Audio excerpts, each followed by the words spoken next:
Ken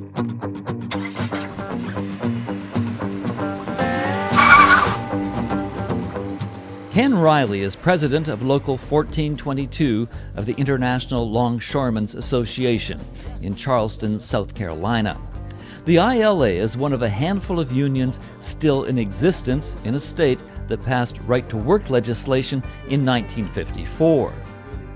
The law achieved what its right-wing proponents intended. Today, less than 5% of South Carolina workers are union members. But on January 19, 2000, about 150 ILA members took a stand. They were peacefully picketing a Danish freighter.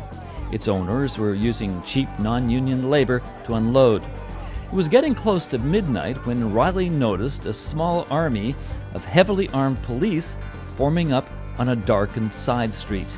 Moments later, the police attacked. The 5 guys that there were originally 9 guys that got arrested, 4 was indicted.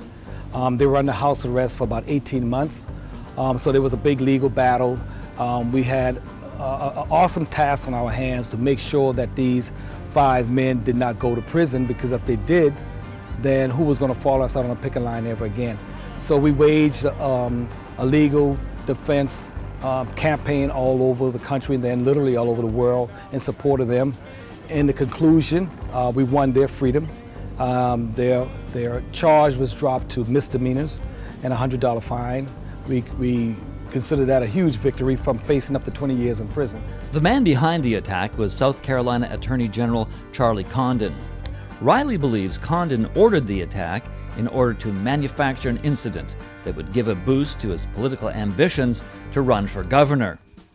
If that was the plan, it backfired. I've never been to war, but that's the closest I think I would ever come. It was a war scene. It really was people laying on the ground, holding their heads, bloodied.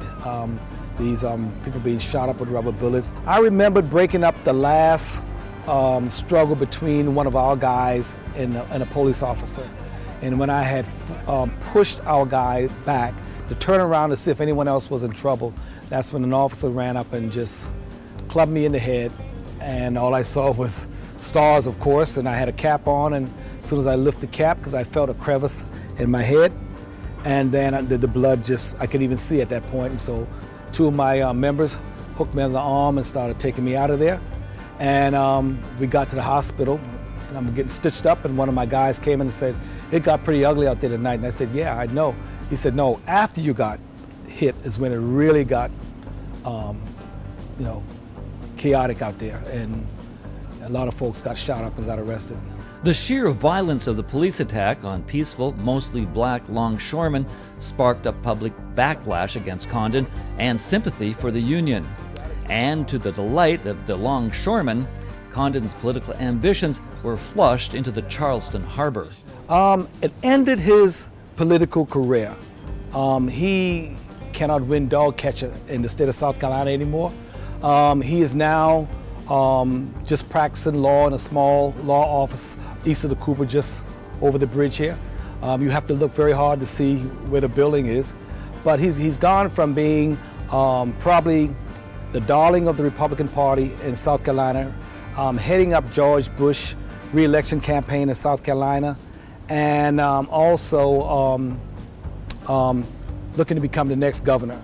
But because of his extreme actions and what type of shame he brought to the state of South Carolina, even his own party sort of like pushed him aside.